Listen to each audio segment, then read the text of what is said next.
É muito pesado crer e seguir a um profeta de Deus.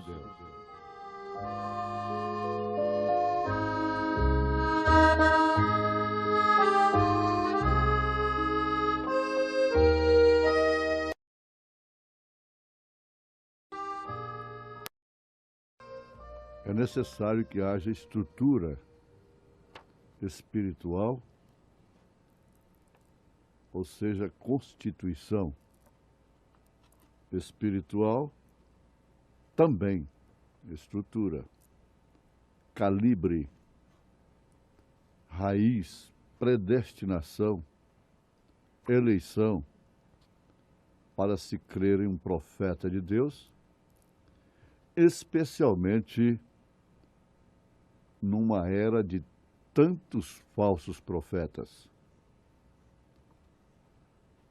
Você sabe quem, na verdade, foi falso profeta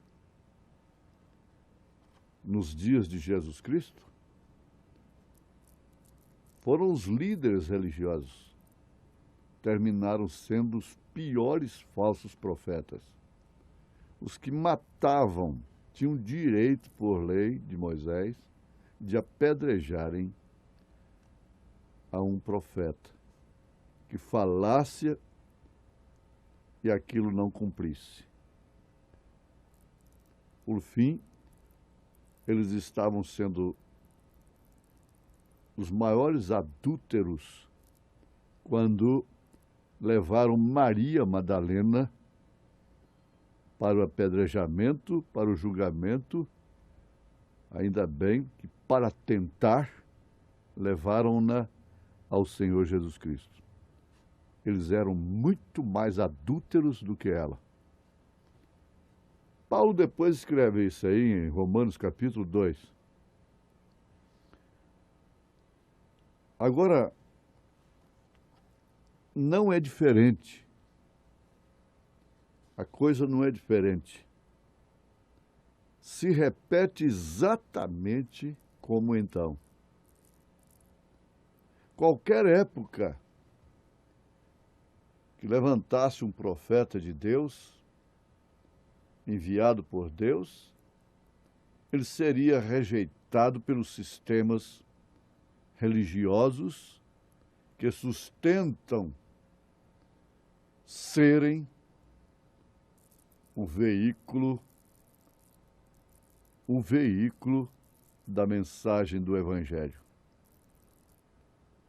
Ninguém mais tinha legitimidade do que Caifás e Anás. E por obrigação e dever de filtrarem, na verdade, a coisa pelo povo. Mas o que eles fizeram? Eles crucificaram a Deus. Quando eles crucificaram o Filho de Deus, eles estavam crucificando a Deus, derramando o próprio sangue de Deus. Atos dos Apóstolos, capítulo 20, verso 28. O próprio sangue de Deus. Veja a estrutura, a constituição de uma viúva nos dias da seca, chamada pelo profeta Elias. Ela tinha o mesmo calibre de Elias. Ela tinha a mesma estrutura, ela tinha a mesma constituição e ela tinha o mesmo Deus, o mesmo Espírito Santo que Elias tinha.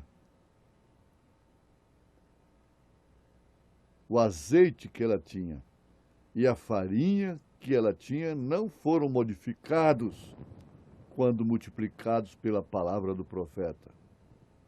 Eles foram multiplicados,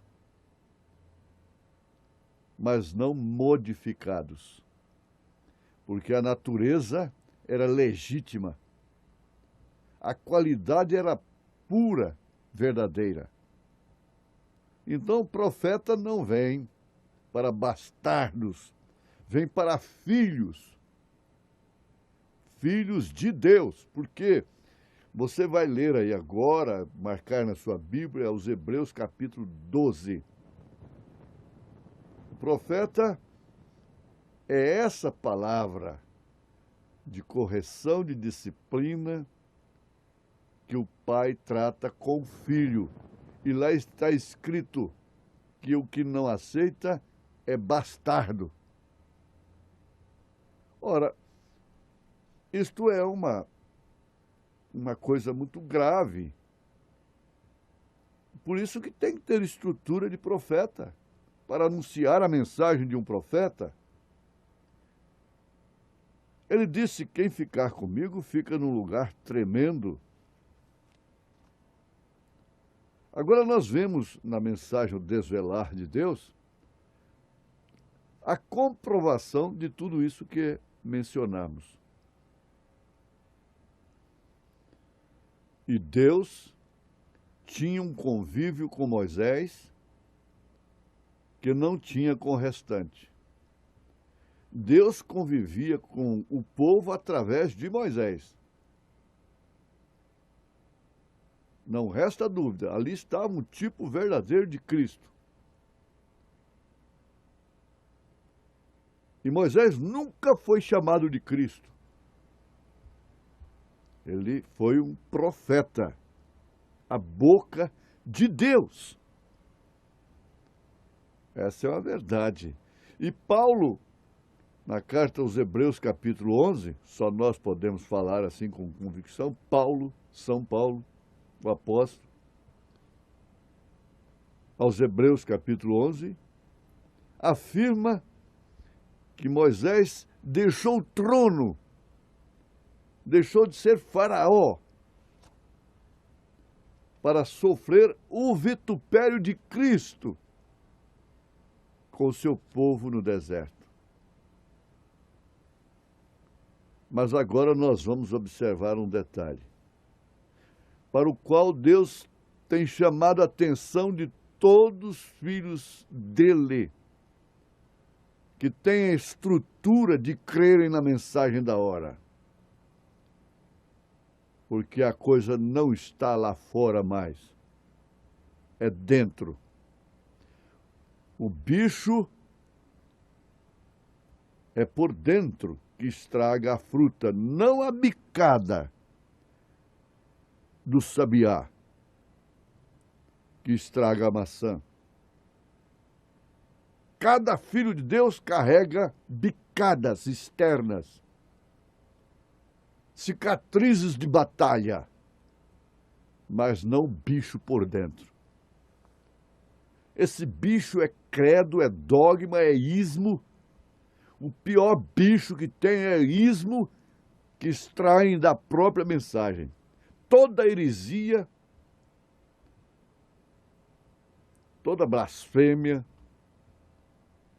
dogmática é extraída da Bíblia. E a mensagem é a Bíblia revelada. Então não há de estranhar, ninguém poderia estranhar, uma vez revelado. Isso teria que surgir do lado de dentro. É do lado de dentro que estão Coré, Abirão e Datã. Eles não eram egípcios. Eles eram legítimos israelitas, de nascença, de sangue, de nascimento.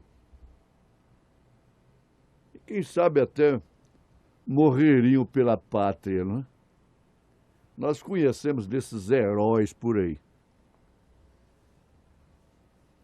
Agora, houve uma experiência muito distinta ali dentro do povo de Deus, do povo de Israel.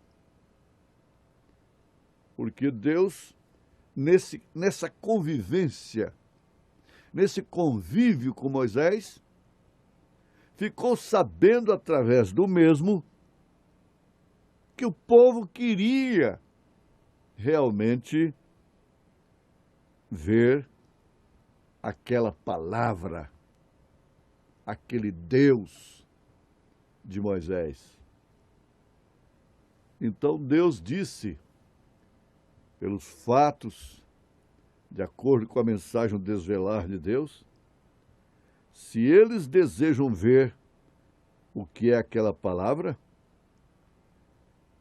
eu aparecerei a ti naquela sarça ardente.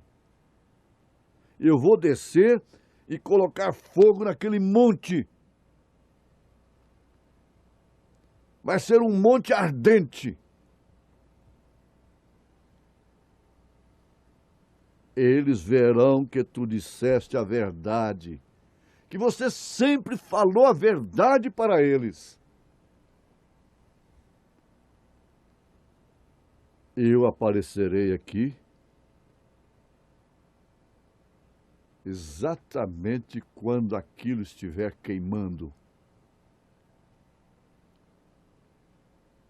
Aparecerei aqui e provarei ao povo, e eu vindicarei o seu ministério.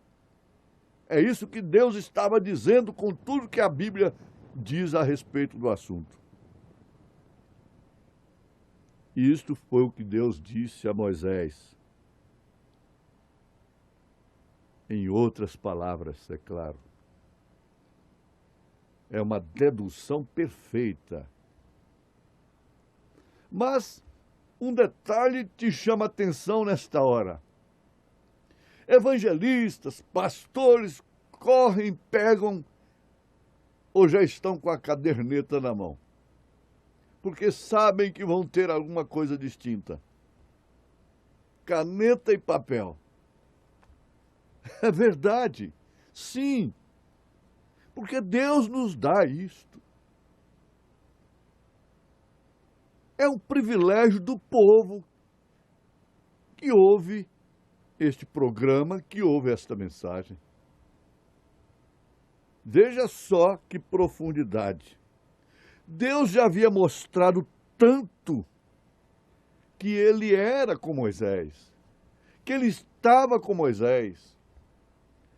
Por que que o Datã, o Coré e o Abirão, essa trindade maligna dentro do povo de Deus, não desafiaram a Faraó? Por que que eles não fizeram isto? Cada um teria perdido o seu pescoço. A verdade é esta. Eles nunca estavam lá no início, na hora de arrancar os tocos. São os beneficiários do ministério de Deus. Deus já havia mostrado tanto antes do Monte Sinai, que ele era com Moisés, que ele estava com Moisés, que Moisés era sua boca, que Moisés era seu profeta.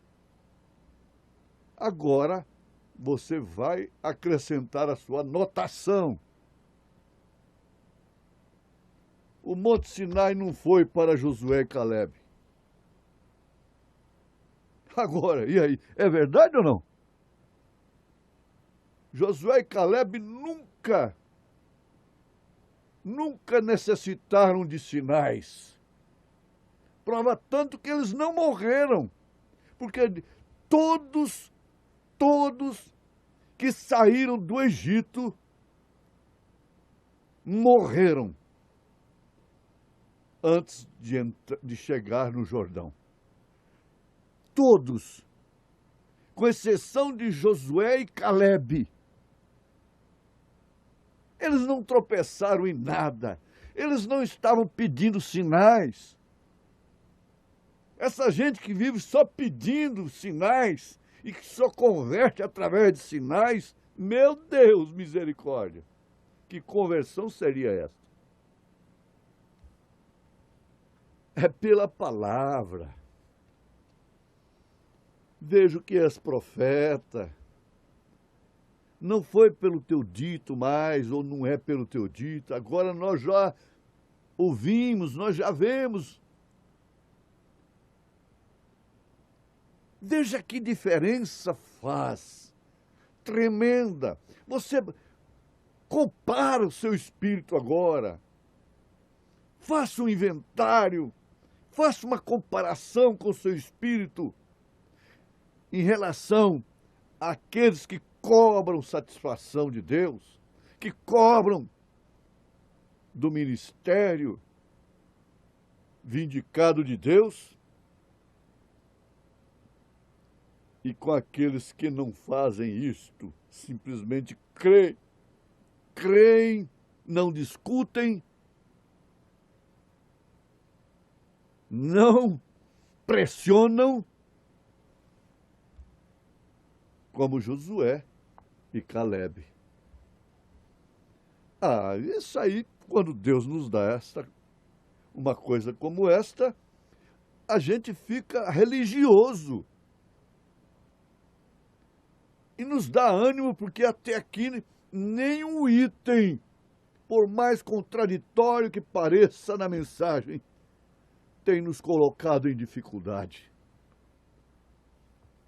Nem um item. Eu me lembro que assim que Deus cruzou o meu caminho da fama das multidões, com esta mensagem, eu procurei o então reverendo PhD, presidente do Conselho de Ministros de Goiânia, pensando assim, eles estão orando, pedindo avivamento, acabou, chegou a resposta. Quando eu falei para ele sobre o irmão Branham, ele disse, eu sei, eu conheço. Eu tenho seus livretos aí. Eu conheço sua história, ele morreu de um acidente de automóvel. Eu mesmo não sabia. Veja onde ele foi. Ele chutou toda a mensagem, pisou em toda a palavra, em toda a revelação, em todas essas profundidades que ele próprio usava para pregar na sua denominação. Escondido, coisas bonitas. Ele pisou em tudo. Mas veja onde ele está hoje. O juízo que caiu sobre ele. Veja o juízo que caiu sobre Coré, Abirão e Datã. E todos que foram na farsa deles, na incredulidade deles, na razão deles. Portanto, pode ser irmã, pai, mãe, filho. Não vá nisto. Saia disto. Fique onde você foi chamado pela revelação de Deus, pelo Espírito Santo de Deus, em nome de Jesus Cristo. Amém. Amém.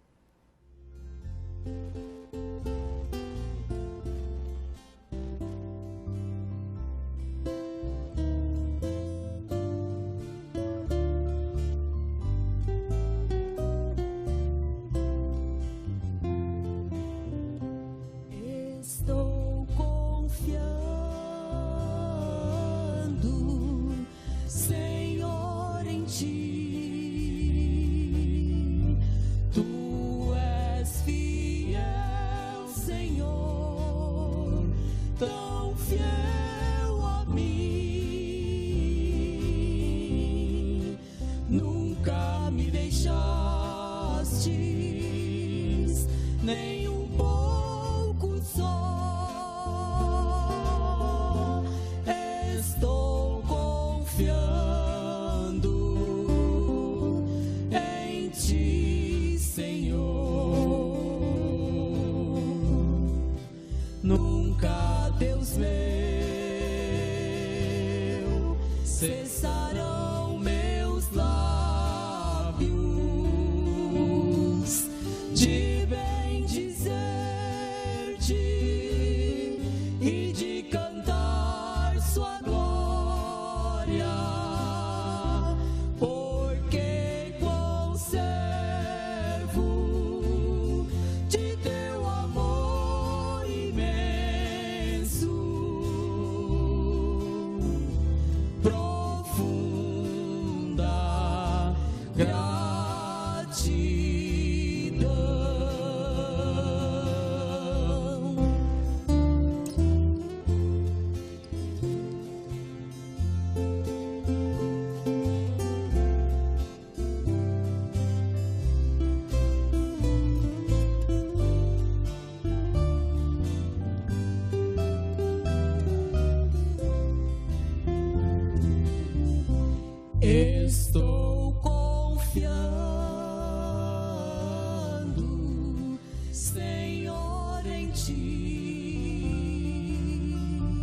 pois sei que tu, Senhor, cuidará de mim, ainda que a luta aumente o furor, estou confiando em ti, Senhor. Nunca, Deus meu, cessarão meus lábios de bendizer-te e de cantar sua glória, porque conservo de teu amor imenso, profunda gratidão.